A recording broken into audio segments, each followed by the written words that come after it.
Alors avant d'aller plus loin, très rapidement, je vous propose de rebalayer quelques notions de base qui seront essentielles pour le reste des tables rondes de la journée. Donc, comme vous le savez, le changement climatique, c'est un phénomène global qui se manifeste par une augmentation des températures moyennes de la Terre, principalement due aux émissions de gaz à effet de serre résultant des activités humaines. Ce phénomène a des impacts sur notre environnement, notre économie et notre société. Et il existe deux types de réponses à ce changement climatique, que sont l'atténuation et l'adaptation.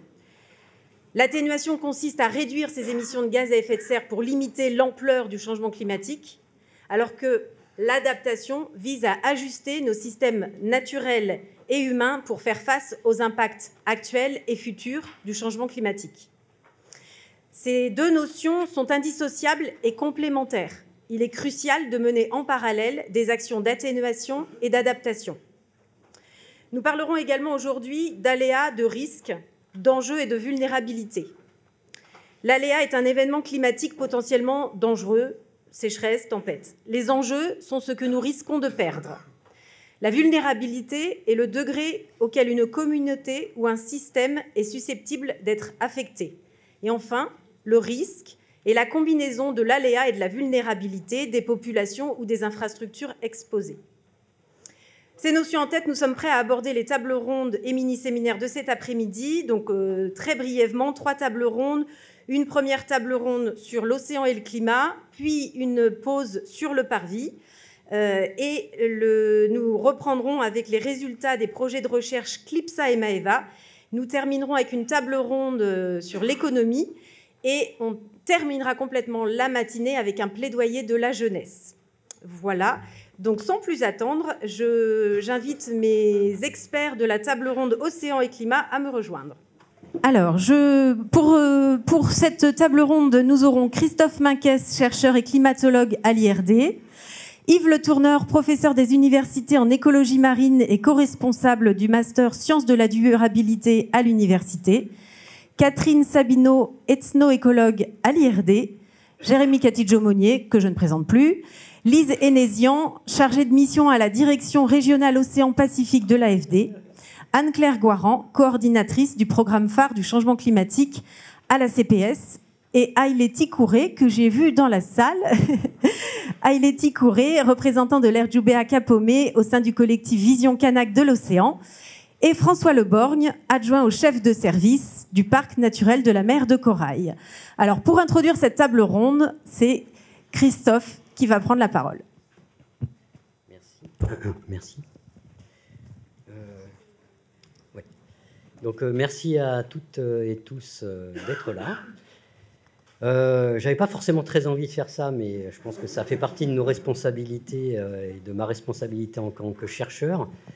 Donc, moi, c'est dans ce cadre-là que j'interviens. Je suis fondamentalement chercheur et c'est un métier exigeant. C'est une exigence de vérité que la nature nous impose et on essaie d'écarter les opinions. Donc, on essaie de comprendre ce que le système planétaire nous dit. Et pour ça, on a besoin d'observation. Ça, c'est le premier fondement et c'est la première raison. C'est la première chose qui nous a permis d'observer le changement climatique. Et je rappelle aussi que c'est grâce au monde de la recherche que ce changement climatique a été mis en évidence. On nous demande souvent, vous cherchez, qu'est-ce que vous trouvez? Eh bien ça, je pense que ça, c'est une découverte majeure pour notre humanité, hein, la découverte que nous agissons sur le climat et que nous sommes responsables de ce changement climatique. Donc, ce que vous avez... Alors, les animations ne fonctionnent pas, là, manifestement, Swazik, tout est arrivé en même temps, donc c'est pas grave. Ce que vous avez tout en haut ici, c'est ce que représente ce qu'on appelle le système planétaire Terre. Le système Terre, ça comprend la cryosphère. Je vais regarder là, parce que sinon je vois rien. D'ailleurs, je vois rien non plus là aussi. Donc, la cryosphère, l'atmosphère, l'océan et la biosphère. Et donc, ce que vous voyez sur le premier panneau en haut, c'est l'évolution dans 6 indicateurs d'observation de ce qui s'est passé depuis 1850. Vous voyez des couleurs qui vont du bleu au rouge ou du rouge au bleu. tous les indicateurs qu'on a, que ce soit sur la cryosphère, l'atmosphère, l'océan et la biosphère, nous montrent que ces milieux sont en évolution et qu'il y a un changement qui s'opère majeur depuis 1850. Et ça, c'est grâce à nos systèmes d'observation sur tous ces milieux-là. Donc l'ensemble de ces 5 composantes, 1, 2, 3, 4, de ces 4 composantes interagit, et c'est ce qu'on appelle le système Terre, et c'est ça qui constitue le climat de notre planète. Ils sont constamment en interaction. Donc, fondamentalement, quand on étudie le climat de notre planète, il faut étudier les 4 composantes en même temps. Elles sont constamment en interaction. Ce que vous avez le second panneau, ça vous montre une de ces observations, mais là, qui nous concerne plus directement. C'est un capteur. Au début, ce n'était pas un capteur, c'était quelqu'un qui allait récupérer la température à Lansvata tous les matins depuis 1957. Et donc, il mesurait la température. On l'a mesuré au seau à l'époque. Maintenant, c'est plus vraiment comme ça. On a des capteurs automatiques. Mais bon, on mesure la température depuis 1958. Et depuis 1958, sans surprise, maintenant, j'espère que vous savez ça, la température du lagon et de l'océan d'une manière générale augmente. On a observé environ 1 degré en plus depuis cette époque-là. J'ai mis en rouge, j'ai entouré en rouge un épisode particulier qui est l'épisode de 2015, où la température est montée particulièrement haut durant un certain nombre pendant presque un mois, qui a constitué une vague de chaleur majeure et qui a provoqué un blanchissement corallien très important en Nouvelle-Calédonie. Donc ça fait partie du quotidien auquel il va falloir s'habituer, hein, ce type d'événements qu'on appelle les événements extrêmes, entourés en rouge. Et évidemment, je vous ai mis le dernier panneau en bas, des observations qu'on a également à Nouméa sur l'augmentation du niveau de la mer depuis 1970. Donc grâce aux gens qui ont maintenu ces observations de qualité sur toute cette époque-là. Et ce qu'on voit, c'est une tendance à la hausse. Donc vous voyez aussi, c'est pas si facile de dire quelle a été cette hausse, parce que bon, j'ai mis 15 cm, mais vous voyez, ça augmente de manière constante. Donc ça illustre, qu'est-ce qu'on dit, comment on calcule une hausse. Et on dit dans les domaines du climat, pour calculer une hausse, il faut au moins avoir 30 ans d'observation pour dire, bon, durant ces 30 ans, c'était comme ça, les 30 années suivantes, c'est comme ça, voici la hausse. Bon, ça vous illustre un peu le type de petits problèmes auxquels on est confronté. Bref, une hausse d'environ 15 cm depuis cette époque-là, et c'est une hausse qui s'accélère depuis une dizaine d'années. Vous voyez la courbe verte en bas, c'est l'accélération de cette hausse du niveau de la mer. Donc, la deuxième chose à retenir, c'est qu'on a une hausse du niveau de la mer, une hausse de température, et ceci s'accélère. Mais j'espère que ce n'est pas une surprise. Il te reste donc 10 secondes pour terminer. Il reste 10 secondes Ah d'accord. Bon, bah alors je vais aller très vite. Je vais faire comme Madame Riss. Je vais prendre un peu plus de temps. Non, pardon. Oui. Donc, ce qui se passe, c'est que à cause de nos gaz à effet de serre, on a un déséquilibre dans le système de la planète. Donc, à l'équilibre, tout ce qui est reçu du Soleil, et une partie est réémise et une partie sert à maintenir la température constante de la Terre. Mais quand on met des gaz à effet de serre, on met une couverture sur la Terre, et donc une partie de ce qui vient du Soleil est stocké dans l'atmosphère et dans l'océan, et ça sert à augmenter la température de manière inexorable. Donc tant qu'on émet des gaz à effet de serre, on aura cette augmentation de température et les conséquences qui vont avec de manière inexorable. Alors tous les milieux, toutes les composantes ne stockent pas la chaleur de la même manière. L'océan, heureusement pour nous, enfin heureusement ou malheureusement, vous allez le voir, stocke 91% de l'énergie solaire qui arrive. Donc l'atmosphère très très peu, ça chauffe, hein, mais ça stocke pas beaucoup d'énergie. L'océan, ça chauffe plus lentement, et par contre ça stocke énormément d'énergie parce que la capacité thermique de l'océan est bien plus importante. Et donc ça produit une augmentation des températures qu'on voit sur toute la planète, mais en particulier, il y a une augmentation plus rapide des terres par rapport aux océans, parce que les océans font tampon. Donc ils atténuent, ils atténuent d'une certaine manière le changement climatique. Il y a une deuxième chose, c'est qu'il y a l'énergie, il y a la température, donc qui augmente la température des différentes composantes. Mais la deuxième chose, c'est qu'on émet du CO2, évidemment, et des gaz à effet de serre. Et l'océan stocke une partie de ce CO2. Donc ça, c'est bien aussi d'une certaine manière pour nous, puisque ça atténue le changement climatique, on va dire. pour être rapide, puisqu'il y a une partie du CO2 qui rentre dans l'océan, mais évidemment, ce n'est pas sans conséquence. Et alors, ce qui n'est pas une bonne nouvelle, c'est qu'à fur et à mesure qu'on augmente la température de la planète, les différentes composantes océaniques et terrestres en stockent de moins en moins. C'est-à-dire qu'à l'heure actuelle, on a à peu près un tiers de l'énergie qui est stockée par les océans, 90% pardon, de l'énergie qui est stockée par les océans. Il y a 30% du CO2 qui est stocké par l'océan, donc 30% du CO2 stocké par l'océan et 30% sur les terres. Mais à fur et à mesure que la température va augmenter, on va stocker de moins en moins de CO2 dans l'océan. Donc la capacité de l'océan et des terres à absorber le changement climatique va diminuer au cours du changement climatique. Donc ça, ce n'est pas non plus une très bonne nouvelle. De toute façon, d'une manière générale, les nouvelles ne sont pas très très bonnes sur cet aspect-là. Je ne vais pas être optimiste, hein, je ne suis pas particulièrement optimiste. Donc le fait que l'océan soit un tampon qui amortisse le changement climatique, ça a un prix. Et là, je vais accélérer, puisque là, j'ai bien compris que je suis très en retard. Donc, l'océan se réchauffe, bon, ça c'est évident, et il met du temps à se réchauffer, et le réchauffement parvient progressivement sur toute la colonne d'eau. Il y a une quinzaine d'années, on disait on a atteint les 1000 premiers mètres. Maintenant, on constate l'effet de ce réchauffement qui a atteint les 2 premiers kilomètres de l'océan, qui fait environ 5 kilomètres de profondeur. Et puis, ça va finir par atteindre toute la colonne d'eau, évidemment. Donc tout l'océan va finir par se réchauffer.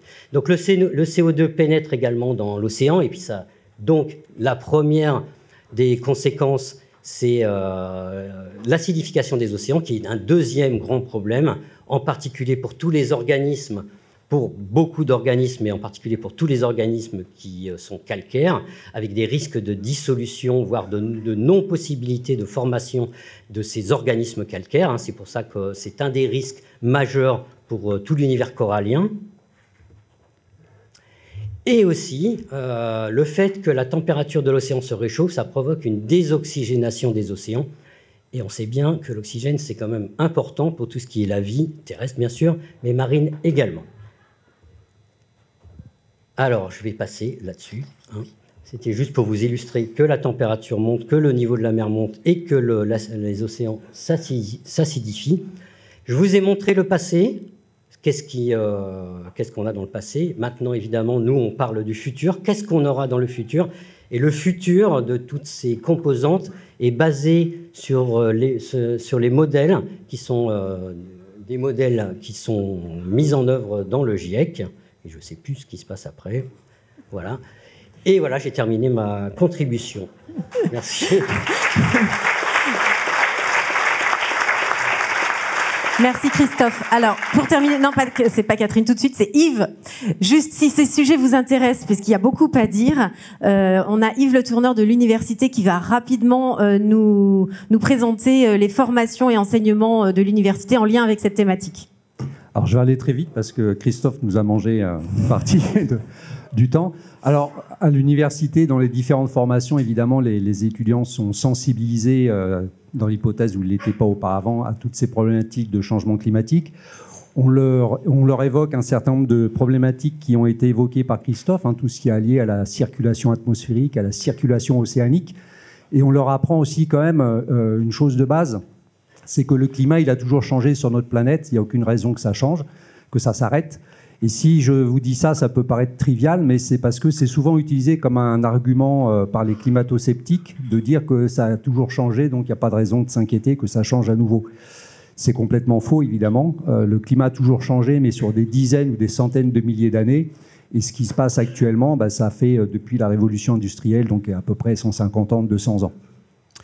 Donc ça, c'est vraiment important de leur rappeler ça pour éviter les dérives. Alors, quelles sont les formations dans lesquelles le changement climatique est abordé, soit directement, soit indirectement au travers de ces impacts, par exemple? C'est la plupart de nos formations, et y compris au travers d'un enseignement que pilote notre collègue Maximilien Mathian, là, qui concerne l'ensemble des étudiants pour justement les sensibiliser à cette problématique climatique. On aborde également des problématiques liées aux conséquences possibles sur notre vie quotidienne au travers, par exemple, du futur pôle agronomie qui va ouvrir à Bakou. Donc, quelles sont les conséquences en termes de production agricole? Est-ce qu'on produira la même chose, de la même façon, dans la même quantité, ou est-ce qu'au contraire, il faut s'attendre à changer un petit peu les pratiques agricoles? Donc ça fait partie un peu des formations licences professionnelles à Bakou. Comment les changements climatiques va impliquer la gestion de l'eau, donc la gestion de l'eau, la gestion des déchets. Donc là aussi, il y a des enjeux écologiques, il y a des enjeux techniques également, donc qui se greffent sur ces problématiques. Comment le monde industriel va devoir s'adapter. On a également au niveau du département de l'IUT, ici à l'université, des formations qui se mettent en place, alors, soit formation initiale, soit formation continue, ça a été évoqué tout à l'heure par la présidente. Et puis également nos étudiants de master, le master sciences de la durabilité, pour lequel nous avons un certain nombre de problématiques qui sont là un petit peu plus creusées, on va dire, sur les mécanismes du changement climatique, les mécanismes océanographiques, mécanismes atmosphériques, mais également les implications en termes d'environnement. On a parlé des récifs coralliens, ça peut être également au niveau forestier. Si tu veux bien, Yves, on va faire une petite pause. Juste, vous pouvez, il y a un stand de l'université, donc je pense que peut-être si on doit entrer plus dans le détail, je vous propose d'aller sur le stand, sinon on va pas réussir à faire parler tout le monde. Je suis désolée. Pas de souci. Voilà, je vous invite, si vous le voulez bien, à aller sur le stand et on va démarrer reprendre avec Catherine. Donc là, la table ronde Océan. Merci beaucoup, Yves. La table ronde va se poursuivre avec les retours sur l'UNOC, la conférence sur les Nations Unies sur l'océan qui s'est déroulée il y a un mois à Nice. Et donc, on avait une délégation calédonienne qui était présente là-bas. Et en amont de cette conférence se déroulait un congrès scientifique avec également une délégation scientifique. Catherine, est-ce que tu peux nous en parler? Oui, avec plaisir. Je vais essayer de tenir le temps, c'est un peu la pression. Bonjour tout le monde. Donc voilà, je représente la science qui était présente au congrès. Je porte leur parole, mais on était une petite quinzaine à avoir fait des présentations orales et des posters et des tables rondes. Certains d'entre vous sont présents dans la salle. Et comme il y a du temps pour les questions ou du temps au café pour échanger, n'hésitez pas. Donc, à quelques jours de la 3e conférence des Nations Unies, on a eu ce congrès scientifique qui a réuni du 3 au 6 juin 2150 experts originaires de 113 pays différents, 4 ambassadeurs, parmi eux la princesse Latufuipeka Tukahalo des Tonga pour le Pacifique, et puis d'autres de l'autre côté du globe, des keynote speakers, c'est-à-dire des personnages reconnus pour les progrès qu'ils ont apportés à la science. Donc on en avait 9. Et donc, comme je le disais, il y a eu de nombreuses présentations orales, le 500 et 620 posters et 33 tables rondes réunissant quelques experts à chaque fois. Et donc pour le côté sciences issues du pays, on avait des scientifiques de Nouméa qui étaient porteurs de présentations orales et de posters, qui étaient impliqués dans les tables rondes et aussi auteurs et autrices de policy briefs, comme celle-ci, reconnaître les contributions des femmes pour une gouvernance juste et durable des pêcheries artisanales, dans lequel la Nouvelle-Calédonie était citée. On a eu aussi la remise d'ouvrages portés et nourris par les chercheurs du pays. Donc on a cet ouvrage-là réalisé par les éditions IRD sur l'océan en commun, dans lequel plusieurs chercheurs de l'IRD, mais aussi des partenaires ici de recherche et des institutions ont participé. Il y a de nombreux chapitres courts de 2-3 pages dans cet ouvrage. On voit ici une petite photo de la remise de l'ouvrage avec Madame Pannier-Runacher, ministre de la Transition écologique, de la biodiversité, de la forêt, de la mer et de la pêche. J'ai toujours du mal avec ces énoncés qui changent. Et puis, notre présidente du congrès, Madame Veima Falaeo. Et on a ce deuxième ouvrage qui, lui, a été... on en a déjà parlé ici, lorsqu'on était en train de le fabriquer, de l'écrire. C'était un ouvrage qui est à l'initiative du comité scientifique du parc naturel de la mer de Corail, qui avait été pensé pour marquer les 10 ans du parc et qui a été finalement porté pour l'année des océans à l'UNOC. Donc c'est un travail vraiment remarquable qui a été coordonné par Claude Perry, qui est là-haut dans la salle, et qui a réuni les travaux de 63 co-auteurs de différents membres du CRESICA, IRD, UNC, IFREMER, etc., et qui contient 7 chapitres. L'objectif était de réunir les travaux qui ont été produits dans le parc dans les 20 dernières années. Et donc on a les 7 chapitres qui sont ici rédigés.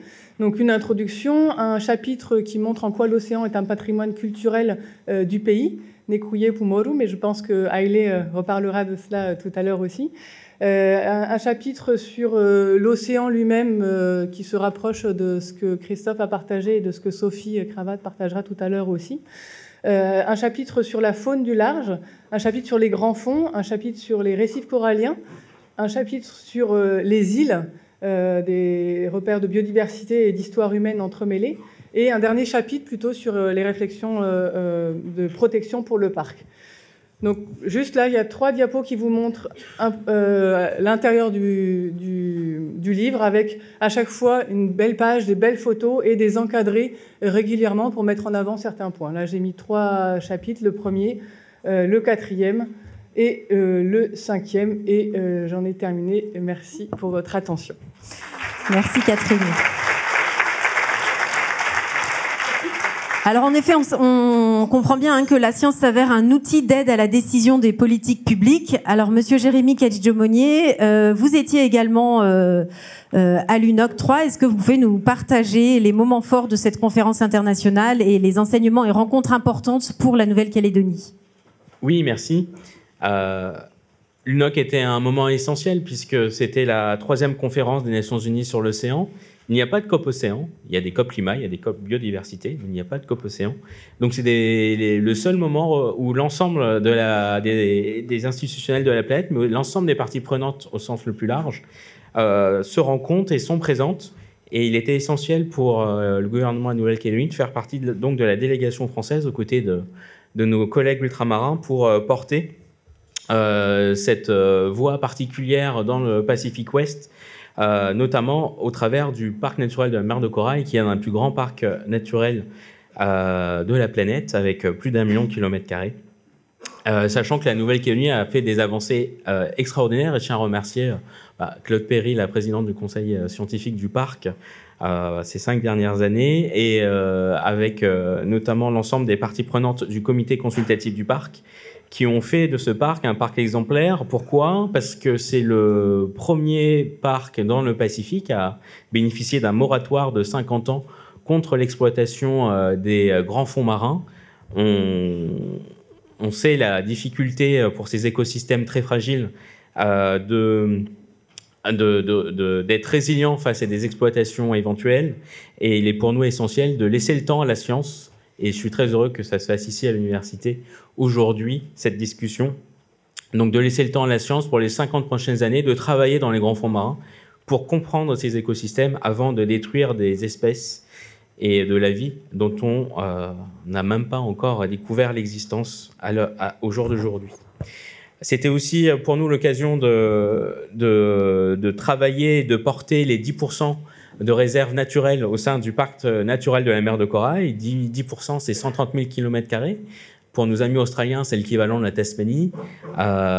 Pour nos amis de l'Union européenne, c'est l'équivalent de la Grèce, qui a été protégée en réserve sans pêche, naturelle et intégrale.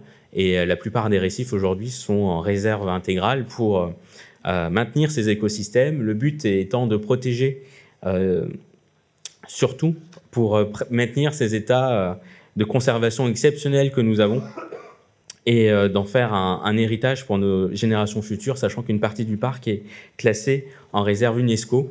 Et l'UNOC a été aussi l'occasion pour nous de rencontrer les différents partenaires internationaux, aussi bien européens du Pacifique avec l'Australie et la Nouvelle-Zélande qu'américains pour justement trouver des nouveaux partenariats qui nous permettront, en ces temps difficiles de crise, de nouer des financements éventuels pour continuer cette ambition que nous partageons, une ambition partagée au sens le plus large avec nos voisins du Pacifique. Avec, pas plus tard qu'en juin dernier, nous avions des équipes du Parc naturel de la mer de Corail en Australie, avec Parc Marine Australia, avec qui nous avons des continuités de réserve, aussi bien au sud à Norfolk qu'à l'ouest avec les Chesterfield, mais aussi au nord avec les Salomon et le Vanuatu, qui annonçaient la création d'une grande réserve commune. Et la Nouvelle-Calédonie, on est un partenaire. Nous connecterons... En fait, ils connecteront leurs réserves avec les nôtres, puisque un travail en commun avait déjà eu lieu pour la création des réserves l'année prochaine. Nous allons continuer ce travail d'extension de notre côté aussi, en partenariat donc avec la Papouasie-Nouvelle-Guinée, les Salomon et le Vanuatu. Sans oublier nos amis francophones du Pacifique, puisque cette grande annonce de l'UNOC a été la création du parc tahitien, avec qui le parc naturel de la mer de Corail calédonien est jumelé. Et les Tahitiens prennent justement, enfin les Polynésiens, un modèle similaire au modèle calédonien, c'est-à-dire que l'ensemble de leur zone économique exclusive est protégé au sein d'un parc marin. Et en son sein, c'est déjà 20% qui sont prévus d'être classés en zone de protection forte, c'est-à-dire sans pêche, en zone naturelle et intégrale. Donc on voit aujourd'hui que la Nouvelle-Calédonie, avec des efforts communs, puisque dans le comité consultatif du parc, nous avons les scientifiques, nous avons aussi le monde économique, le monde coutumier, le monde des associations et les différentes institutions avec qui nous travaillons pour justement porter une ambition commune et coordonnée avec les ambitions internationales, puisqu'on a vu tout l'intérêt de l'océan aujourd'hui. Et le gouvernement de la Nouvelle-Calédonie est au rendez-vous. Je vous remercie. Merci beaucoup. Alors, pour poursuivre justement sur cette vision régionale de l'UNOC, Lise Hénézian de l'AFD va nous parler de l'initiative Océan-Pacifique que l'AFD a mis en place dès 2024 dans la perspective de l'UNOC 3. Bonjour à tous, je suis ravie de représenter la direction régionale de l'AFD au sein de ce beau panel. Donc l'AFD était très fortement mobilisée en préparation et pendant l'UNOC 3 en tant que... Merci. Ouais, c'est bon. Merci. Désolée. Pas de souci.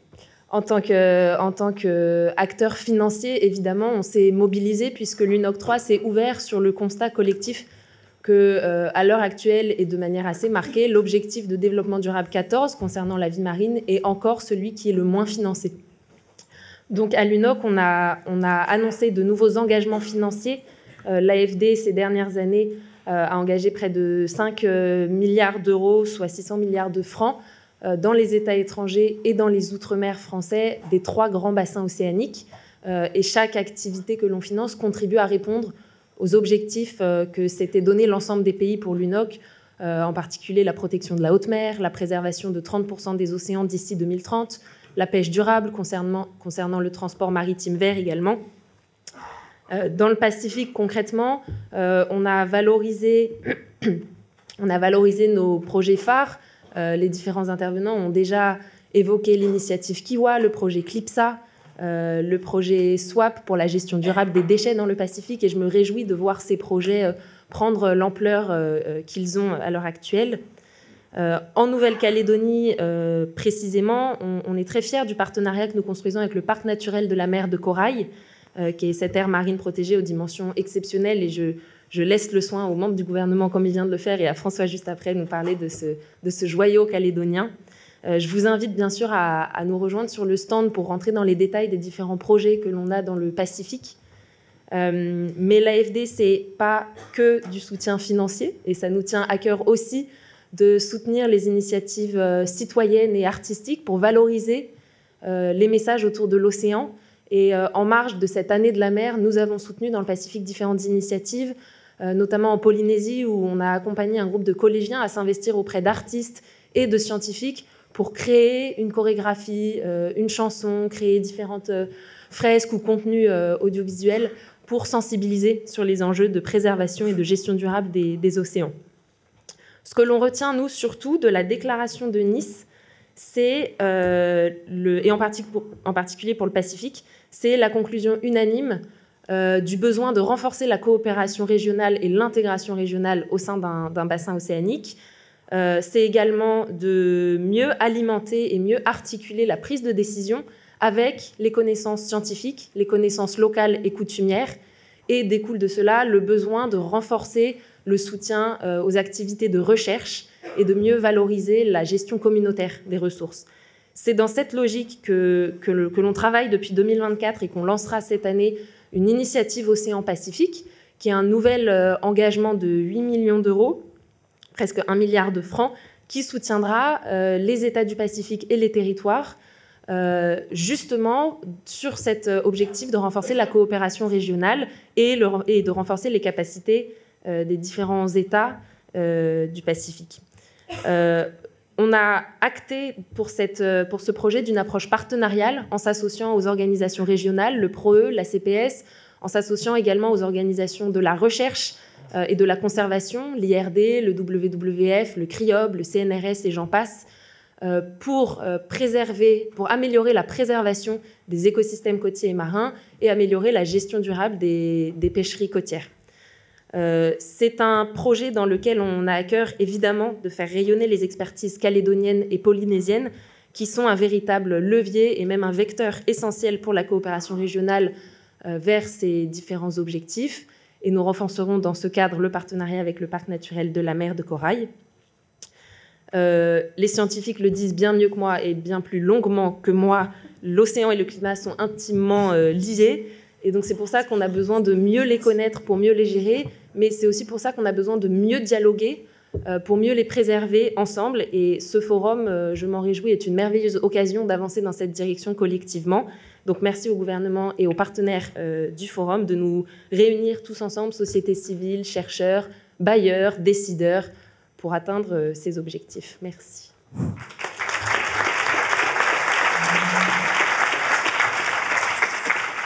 Merci Lise. Alors j'accueille maintenant Anne-Claire Goiran de la CPS pour poursuivre sur ce volet régional de l'UNOC. Oups, je suis un petit peu plus petite. Merci beaucoup. Donc, merci beaucoup d'accueillir la CPS à ce forum. C'est un grand honneur. Je vais donc vous parler aujourd'hui de... comment ça marche cette affaire ? Voilà, du rôle des organisations régionales du Pacifique dans cette conférence. Alors tout d'abord, je pense que cette conférence, dans un contexte géopolitique pour le moins complexe, a vraiment donné des signaux clairs et positifs de soutien tant au multilatéralisme qu'à la coopération vis-à-vis des enjeux de conservation de l'océan. Donc ça, c'est un point important. Donc la CPS, on est donc une organisation régionale du Pacifique. 26 États et territoires sont membres. Et donc la CPS, en fait, pour soutenir, on est là pour soutenir nos États et territoires dans ce type de conférence. Et on fait partie d'un mécanisme régional qui s'appelle One Crop, qui regroupe en fait toutes les organisations régionales du Pacifique, comme l'Université du Pacifique Sud, le Forum des îles du Pacifique. Et ensemble, en fait, on a pu élaborer un livret avec les messages prioritaires qui étaient portés non pas par un pays, mais en fait par tous les pays et territoires du Pacifique. Donc en fait, cette coordination de l'engagement a permis au Pacifique d'être particulièrement visible dans cette conférence et de donner plus de poids en fait à nos messages. On a également participé à soutenir des champions parce que l'idée, c'est pas que les organisations régionales prennent tant la parole dans ces conférences, mais que les leaders prennent la parole. Et donc, chaque pays avait un domaine qu'il soutenait particulièrement. Je voulais simplement vous donner un des messages qui a été relayé lors de cette conférence par un des pays du Pacifique. L'idée qu'en fait, il fallait investir 150 milliards d'euros sur 10 ans pour le financement de la résilience climatique et qu'en fait, ce n'était pas uniquement pour le Pacifique, c'était en fait une sorte d'assurance planétaire. Et donc, accolé à ce message, il y a un certain nombre d'actions qui ont été déclinées et qui permettaient, lors des rencontres avec les bailleurs, de pouvoir faire en sorte qu'on puisse mobiliser des financements pour mettre en œuvre ces actions. La CPS également forme un grand nombre de jeunes. Vous verrez plusieurs jeunes qui sont sur le stand de la CPS à l'extérieur. L'idée, c'est vraiment, comme l'a rappelé Catherine Ries, de s'appuyer sur la jeunesse pour construire les compétences de demain, des compétences qui vont rester dans les pays pour mettre en œuvre les actions. La CPS également fournit avec ses partenaires de l'IRD, des universités et des autres organisations régionales de nombreuses données et informations scientifiques dans ces domaines de compétences. Et ces données, ces informations scientifiques sont cruciales pour appuyer le plaidoyer politique. Sans s'appuyer sur une science robuste, les messages ils n'ont pas de valeur. Alors très rapidement, et le ministre Jérémy Catidje-Monet en a touché quelques mots, quels sont les principaux résultats que l'on peut retenir pour le Pacifique? De nombreuses nouvelles aires marines protégées ont été créées en Polynésie française, aux îles Salomon, au Vanuatu et aux îles Cook, et notamment cette aire marine régionale promue par les îles Salomon et le Vanuatu, qui est en fait vraiment une très grande réserve océanique et qui porte cette valeur du multilatéralisme en ne tenant pas compte des frontières politiques, mais en vraiment considérant l'espace dans son ensemble écologique. Également des avancées en matière de conservation de l'océan Pacifique et financement durable par la mobilisation de nouveaux financements, notamment de la part des philanthropies. Et comme ces initiatives ont été portées par un collectif de pays et territoires du Pacifique, ça a d'autant plus de valeur. Également, un point important, ça a été l'harmonisation de ce qu'on appelle la cible 3 du cadre international de conservation de la biodiversité, cette fameuse cible 30 par 30. L'idée, en fait, était que les pays du Pacifique puissent s'accorder sur une définition et une mise en œuvre commune de cette cible et que cette cible soit atteinte à l'échelle régionale et non pas au niveau national. Un point important aussi, et qui pourrait être en termes d'échange d'informations et de partage de savoir-faire, qui est à mon avis un exemple particulièrement intéressant, noué en fait au travers d'un partenariat public-privé, a mis en place un trust fund. Donc c'est un mécanisme financier qui est extrêmement innovant et qui est durable. En fait, il y a des engagements de conservation de l'océan qui représentent 1 km² d'océan, qui sont proposés à la vente et qui alimentent un trust fund dont seuls les intérêts sont utilisés pour la gestion courante. Et donc ce mécanisme-là, qui est extrêmement novateur et qui fonctionne très bien, pourrait être répliqué dans le Pacifique pour pouvoir conserver durablement l'océan Pacifique dans son intégralité. Je vous remercie.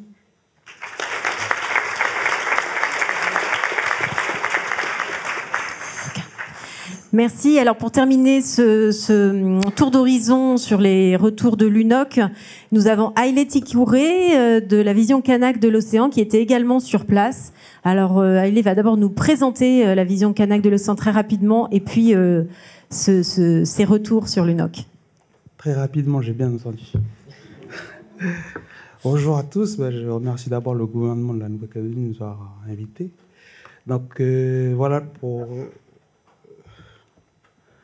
pour débuter, pour vous rappeler un peu le contexte dans lequel ce projet est né. À la création du parc de la mer de Corail, après quelques années d'exercice, on a semblé intéressant que le monde coutumier, du moins les 8 aires coutumières, soient introduits à la démarche de la gestion du parc.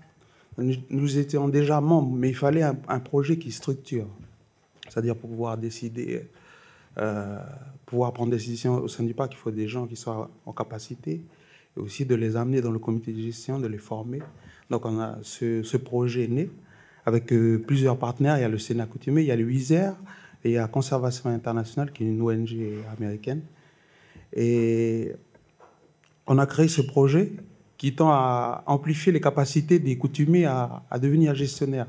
Parce que nous n'avons pas forcément le background scientifique ou les capacités d'intervenir dans ce champ. Du coup est né ce projet qui a déjà 3 ans d'existence. Et c'est un peu ça qui nous a mené à l'UNOP.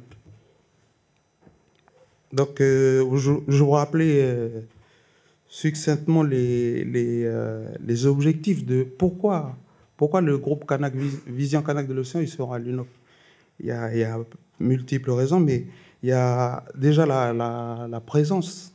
Être présent à ce genre d'événement international où se décide, où sont justement annoncés plusieurs chantiers à devenir. Il y a les grandes annonces qu'ils ont appelées d'ailleurs.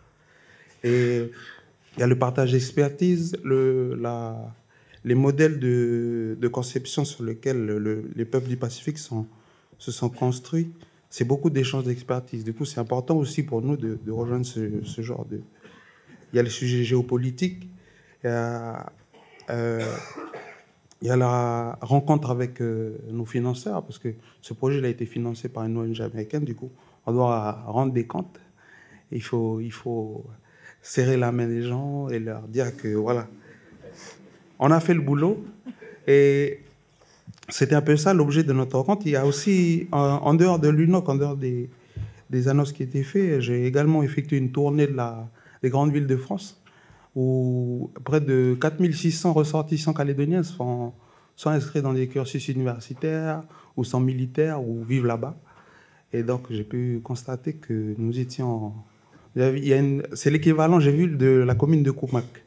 Donc, il y a la commune de Koumak en France. Donc voilà, j'ai pu échanger avec eux, et puis c'était pour dire aussi que ce public-là doit aussi être formé de ce qui se passe ici. Et c'était le souhait justement du groupe de travail, d'aller dire nous faisons des choses ici.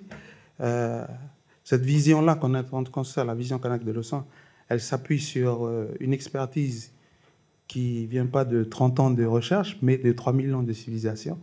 Donc peut-être qu'elle a sa place dans la gestion. Et un des éléments de langage que j'ai aimé dans le plaidoyer du président de la République, c'est que peut-être qu'on est arrivé à un stade où on peut dire que l'aspect scientifique, c'est une vision comme la nôtre, c'est un point de vue. Et il faut peut-être le prendre en compte. Et c'est ce qu'il a dit dans son discours.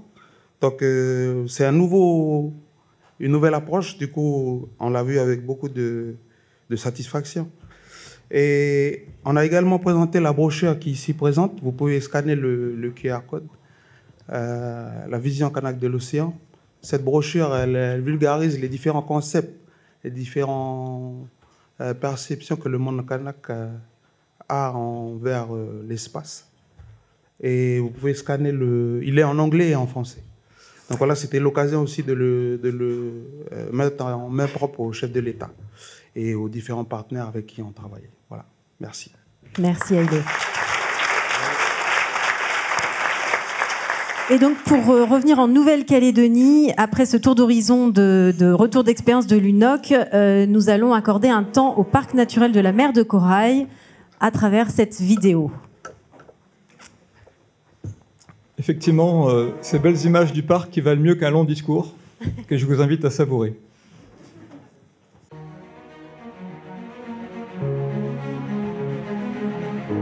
L'océan est notre richesse. Pour préserver ce bien universel, la Nouvelle-Calédonie a créé en 2014 le parc naturel de la mer de Corail. Par ses dimensions exceptionnelles, il se classe au 5e rang des aires marines protégées de la planète et couvre la totalité de la zone économique exclusive de l'archipel. Il abrite à lui seul un tiers des récifs quasi intacts de la planète.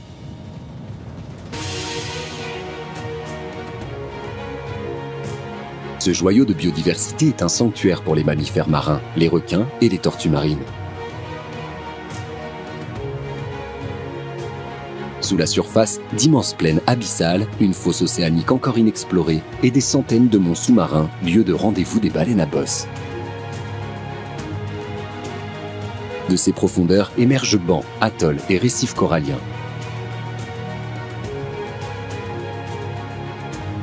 Paradis pour de vastes colonies d'oiseaux marins qui nichent sur les îlots et les fertilisent, et autant de lieux privilégiés pour la reproduction des tortues vertes qui parcourent des kilomètres pour revenir pondre sur les plages où elles sont nées.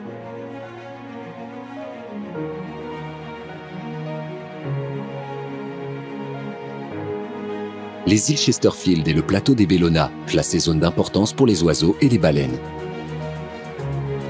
Petrie et Astrolabe, à l'est de la Grande Terre, comptent parmi les récifs coralliens les plus vivants de la planète. Au sud, des îles hautes, au riche passé géologique, Walpole et ses immenses falaises, Matthew et Hunter, aux origines volcaniques. Afin de préserver ces écosystèmes uniques, la Nouvelle-Calédonie a classé 10% du parc en réserve naturelle ou intégrale et adopté un moratoire de 50 ans pour protéger les grands fonds marins où seule la recherche est autorisée. Le parc est un défi pour les scientifiques qui veulent en percer les mystères. Le lien unique que les Calédoniens tissent avec leur environnement guide la gouvernance imaginée pour le parc. Un comité consultatif et un conseil scientifique veillent à maintenir l'équilibre entre protection et usage. En harmonie avec les pêcheurs hauturiers qui, en sillonnant ces vastes espaces, contribuent à leur surveillance. Le parc naturel de la mer de Corail est notre richesse. Le préserver est notre devoir.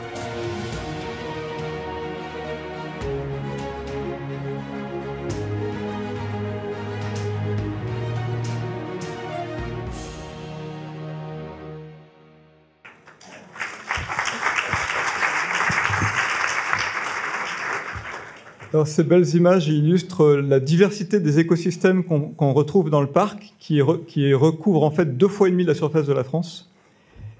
Diversité d'écosystèmes et abondance de vie que j'ai illustré par trois chiffres. 50 000. 50 000, c'est le nombre d'oiseaux qui nichent sur un îlot qui s'appelle Avon et qui est de la taille de l'îlot artificiel de la baie de Sainte-Marie. Un petit îlot comme ça, 50 000 oiseaux.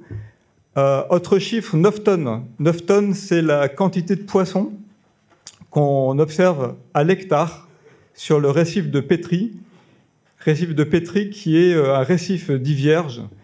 Et le parc abrite 30% des récifs vierges de la planète. Dernier chiffre, 1200. 1200, c'est le nombre de tortues vertes qui viennent pondre sur le site d'Entrecasteaux en une seule nuit lors du pic de nidification. 1200 tortues sur 4 îlots des atolls d'Entrecasteaux. Et cette abondance de vie, elle est exposée aux impacts du réchauffement climatique, mais pas seulement les écosystèmes, mais également l'activité économique qui en dépend, puisque un des impacts attendus, c'est sur la pêche. Et la pêche existe dans le parc, puisque le choix a été fait donc, lors de la création du parc de concilier préservation de l'environnement et usage. Et on sait que les stocks de poissons, avec le réchauffement, vont se déplacer vers l'est du Pacifique. Donc certainement des impacts qui seront attendus. Alors sur cette diapositive, vous voyez ce que fait le parc pour suivre justement les effets du réchauffement climatique.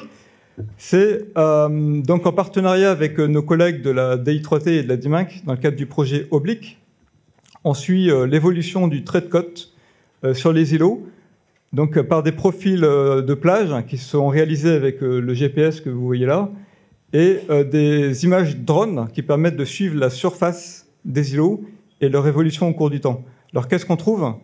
Des résultats assez étonnants, parce que certains îlots régressent effectivement. C'est le cas de l'îlot Huon aux atolls d'Entrecasteaux, qui a perdu 50% de sa surface depuis 2006. Mais d'autres îlots augmentent, ont leur taille qui augmente, comme l'île Longue, qui se trouve dans les Chesterfield et qui a vu sa surface augmenter de 40% depuis en 25 ans. Sur cette photo, vous voyez également une trace. Alors, ce n'est pas une trace de pick-up, c'est une trace de tortue, parce que les sites, tous ces sites qui sont suivis sont aussi des sites de nidification des tortues. Et un des impacts attendus du réchauffement, c'est sur le sexe ratio des bébés tortues. Plus il fait chaud, et plus les bébés tortues sont en fait des femelles. Et en fait, ce phénomène-là a été observé dans pas mal d'îles du Pacifique. Pour l'instant, il n'est pas encore observé dans le parc, mais on va s'y intéresser avec le WWF dès cette année, en lançant des missions sur Entrecasteaux pour suivre ce phénomène. Le parc, c'est également des populations d'oiseaux qui nichent sur tous les îlots du parc, avec une population estimée à 1 million de couples nicheurs sur l'ensemble du parc. C'est 1 million de couples nicheurs qui appartiennent à 13 espèces différentes d'oiseaux, au moins, et qui sont aussi exposés aux effets du réchauffement, puisqu'on a vu que les îlots peuvent se réduire du fait de la montée des eaux. Donc il y a certaines espèces qui nichent directement sur la plage. Donc ces espèces sont aussi vulnérables par rapport aux effets. Autre effet, c'est l'augmentation de la température sur les poussins, ou encore des effets qui peuvent intervenir sur les poissons dont se nourrissent ces espèces d'oiseaux. On ne sait pas trop comment ces stocks vont évoluer au cours des prochaines décennies, mais il y a certainement des impacts qui seront aussi sur la nourriture de ces oiseaux. Enfin, un des impacts très attendus du réchauffement, c'est sur les récifs. Et donc, depuis 2023, le parc a mis en place un suivi en collaboration avec l'IRD. C'est le programme Tic-Tac qui vise à suivre l'effet des canicules marines sur les coraux et notamment le blanchissement. Et donc, vous pouvez admirer les photos qui ont été prises lors de la campagne Tic-Tac, de magnifiques photos de coraux, qui sont exposées avec la trame Océane. C'est une exposition que vous pouvez admirer sur le parvis. Et un des résultats de ce suivi, c'est que dans le site d'Entrecasteaux, on observe effectivement des températures de plus en plus élevées avec une mortalité qui est loin d'être négligeable. En revanche, sur Chesterfield, on a beaucoup moins d'effets observés malgré le stress thermique important qu'il y a eu en 2024. Et donc, il n'y a pas eu d'effet notable observé sur les récifs de Chesterfield, contrairement à nos homologues australiens qui ont vu pas mal de blanchissement sur la Grande Barrière de Corail. Enfin, une dernière façon de protéger les écosystèmes vis-à-vis des effets du réchauffement, c'est en les protégeant par des réserves naturelles. En créant des réserves, en fait, on joue sur la fréquentation humaine. Donc les réserves intégrales, la fréquentation humaine y est interdite. Ce sont les réserves indiquées en orange sur la carte. Et on a également créé des réserves naturelles qui sont représentées en vert sur cette carte. Et l'ensemble de ces réserves représente 10% de la surface du parc et protège l'intégralité des écosystèmes qui sont les plus vulnérables au réchauffement climatique, c'est-à-dire les récifs coralliens de surface et les sites de nidification. Merci pour votre attention.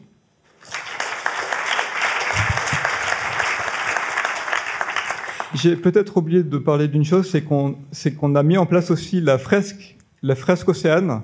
Elle a été adaptée par l'IRD à la Nouvelle-Calédonie en fin 2023. C'est un outil de sensibilisation. Et donc, le gouvernement de la Nouvelle-Calédonie va financer trois ateliers sur la fresque Océane. Et je vous invite à vous inscrire au stand du service du parc naturel de la mer de Corail et de la pêche. Donc, il y a 16 places par atelier. Et je vais laisser Swazik éventuellement compléter sur ce sujet-là. Je vous invite à aller vous renseigner sur le stand. Je suis l'animatrice de la fresque Océane, donc j'aurai grand plaisir à vous y retrouver.